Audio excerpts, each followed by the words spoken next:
پوری دنیا کے اندر یہ جھوٹ پھیلایا گیا کہ مسلمانوں نے اسلام کو تلوار سے پھیلایا ہے، یہ جھوٹ تھا۔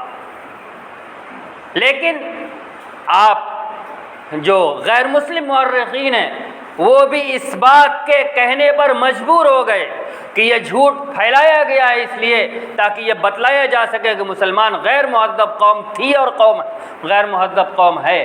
لیکن حقیقت یہ ہے کہ اسلام جتنی تیزی کے ساتھ پھیلا ہے تلوار کے زور پر کبھی پھیلایا نہیں جا سکتا۔ اسلام تو اخلاق سے پھیلا ہے، لہذا مثال دی ہے۔ آپ کا یہ وسطی ایشیا کا حصہ ہے، وسطی ایشیا نہیں ہے، جنوبی ایشیا کا، انڈونیشیا، ملیشیا اور چین، آپ کے ہندوستان کا جو ساحلی علاقہ ہے مالابار وغیرہ کا، اس طرف کسی مسلمان لشکر نے جہاد نہیں کیا ہے۔ ہندوستان کے اوپر جو اسلامی لشکر کا جہاد ہے وہ صرف ایک ہے، وہ محمد بن قاسم رحمۃ اللہ علیہ کا۔ میں ایک بات بالکل واضح کر دوں، ہندوستان کی تاریخ کے اندر مسلمانوں نے تو یہاں حملہ کیا ہے، اسلامی لشکر نے جو اسلام کو پھیلانے کے لیے اسلامی نقطۂ نظر پر یہاں جہاد کرنے آیا تھا، وہ اول ویلے میں محمد بن قاسم رحمۃ اللہ علیہ کا لشکر تھا۔ مغلیہ دور کے جتنے لوگ ہیں یہاں حکومت قائم کرنے آئے تھے وہ اسلام کے نمائندے نہیں تھے، مسلمان تھے، لہذا انہوں نے جو حکومت قائم کی ہے وہ مسلمانوں کی حکومت تھی، اسلامی حکومت نہیں تھی، سوائے اورنگزیب عالمگیر رحمۃ اللہ علیہ کے چند سالوں کے۔ میں بہت تفصیل میں جانا نہیں چاہتا اس کی۔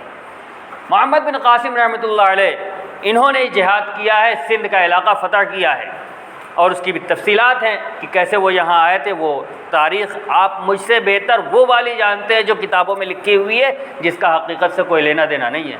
مجھے کہنے دیجئے، آج مسلمان اپنے نصابی تعلیم کے اندر جو تاریخ ہندوستان کی یا مسلمانوں کی پڑھ رہا ہے اس ملک کے نصاب کے اندر، اس کا حقیقت سے کوئی واسطہ نہیں ہے۔ یہ کون سی تاریخ ہے؟ یہ وہ تاریخ ہے جو انگریزوں نے مرتب کی تھی۔ دو انگریزوں نے، اس وقت میرے ذہن میں نام نہیں ہے، دو انگریزوں نے مرتب کی تھی جس کا نام تھا the history of India as told by their own historian, یا اسی طرح کوئی لفظ ہے۔ یہ انگریزوں کی لکھی ہوئی تاریخ ہے جس میں اس بات کو ثابت کرنے کی کوشش کی گئی تھی، موضوع تو میرا کچھ اور تھا، بات کچھ دوسری طرف چلی گئی۔ یہ جو تاریخ ہے اس تاریخ سے اسلام کا کوئی تعلق، اس تاریخ کا اسلام کی تاریخ سے کوئی تعلق نہیں ہے۔ لہذا اس تاریخ کی بنیاد، میں کیا کہہ رہا تھا میرے ذہن سے ساری باتیں نکل گئیں۔ میں آپ کے سامنے، میری بات ادھر آئی کیسے؟ ہاں، اسلامی جہاد جو ہوا ہے وہ محمد بن قاسم رحمۃ اللہ علیہ کا ہے۔ انہوں نے اسلامی حکومت یہاں قائم کی، اور ان کے یہاں اسلامی حکومت کے قائم کرنے کے بعد جوق در جوق لوگ اسلام کے اندر داخل ہوئے ہیں، جوق در جوق لوگ اسلام کے اندر داخل ہوئے ہیں۔ انہوں نے اسلام کو پیش کیا تھا۔